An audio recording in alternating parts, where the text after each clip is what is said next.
Dati nang nagkaroon ng star athletes ang Senado, ang PBA legends na sina Robert Jaworski at Freddie Webb.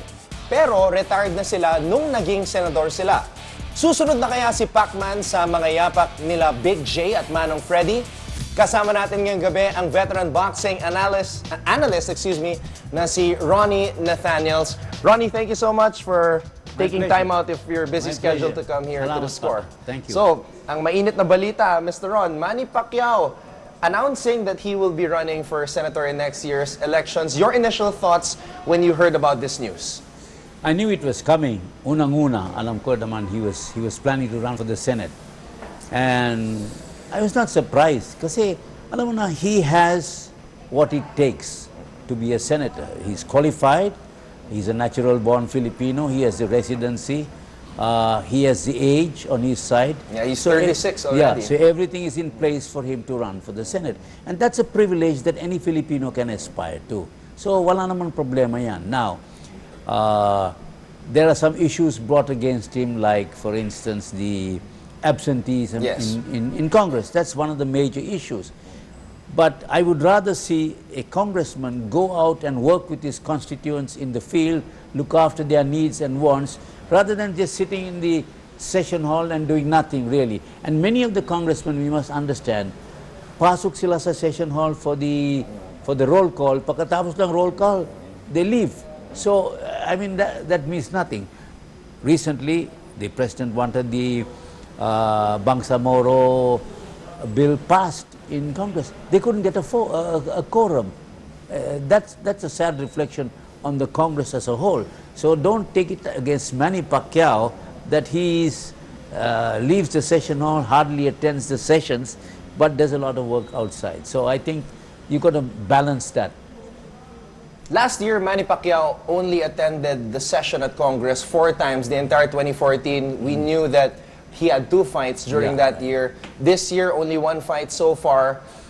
What are some of the things that Manny Pacquiao achieved in his 2 terms? He's currently wrapping up his 2nd term as representative of the Sarangani province. You know, alam mo na, Anton, he normally doesn't talk about the things he does.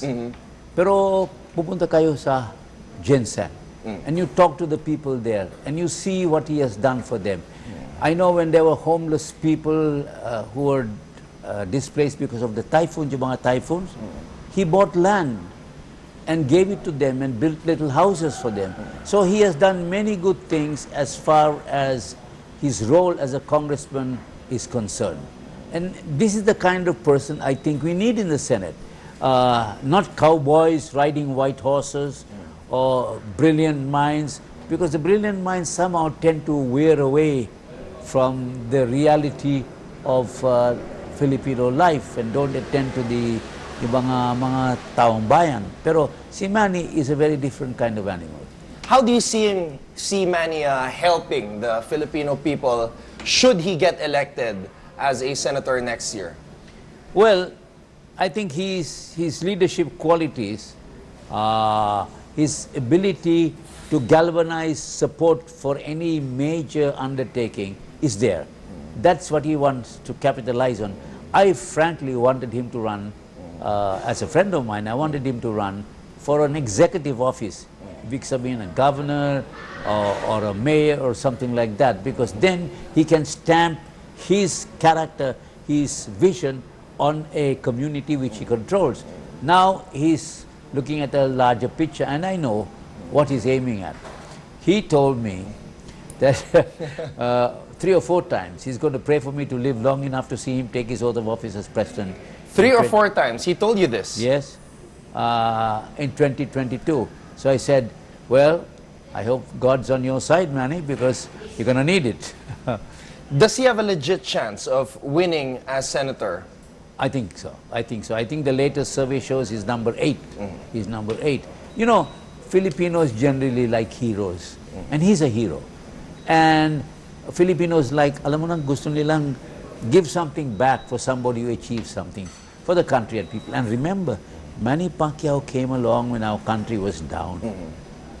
He earned the respect of the world. He redeemed the Philippines standing in the international community. Malaking bagay yan, Anton. And he already has so much on his plate. Boxing, basketball player, singer, politician. No more singing. No more singing. No more Oh, singing. okay. Thank God for that. What's the update for Manny Pacquiao? Is he going to fight next year? And how will this affect his preparations for his next fight if he's going to run for senator? Well, unang-una, by the way, he's leaving for Doha, Qatar Yes. tomorrow to attend the World Boxing Championships. He's going to be there only for 40 hours. It's a long flight. After he has a speaking engagement at Raffles Hotel, he's going straight to the airport, take the flight, and then come back, and then go to New York to receive that award. But see, that award in New York recognizes his contribution to his community. Yun ang importante. Not his legislative prowess, but his, his contribution to his community. And by the way, good news, our first fighter, Roger Ladon, won against the highly favored Argentinian 30-27. He won 10-9 all 3 rounds.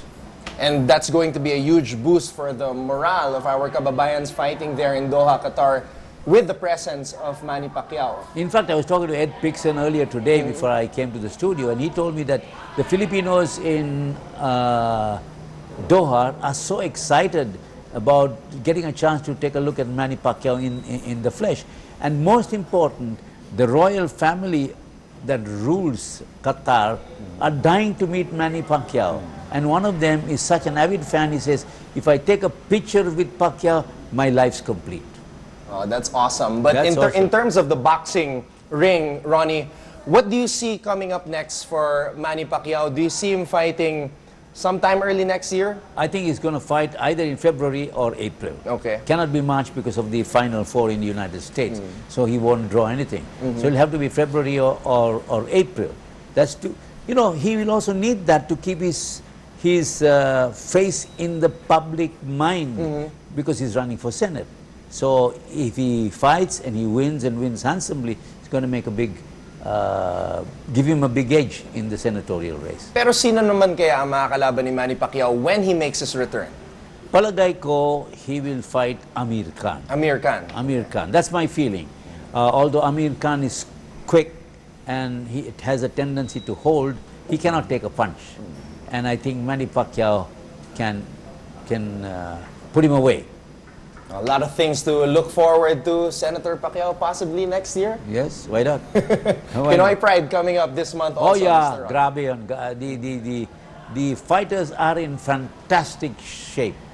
I have seen some of the videos. I've talked to them. I talked to them this morning. Ronnie Nathanielsz sparred with Brian Viloria, and Brian himself told me he was very impressed with Ronnie Nathanielsz, who he said was fast, tactically a very good, skilled fighter, and they had a tremendous 4 rounds of sparring. They're sparring again on Wednesday, 6 rounds this time. Oh, I'm so excited to watch Pinoy Pride. That's Yes. this coming October 17 in the States, October 18 here in the Philippines. Magandang Mr. laban Ron, yun. Magandang laban yun. magandang laban talaga. Maraming salamat, Mr. Thank Ron, you. sa iyong Salamat pagbisita po. dito sa The Score. I like your shirt. Thank you so much. I like your shirt too.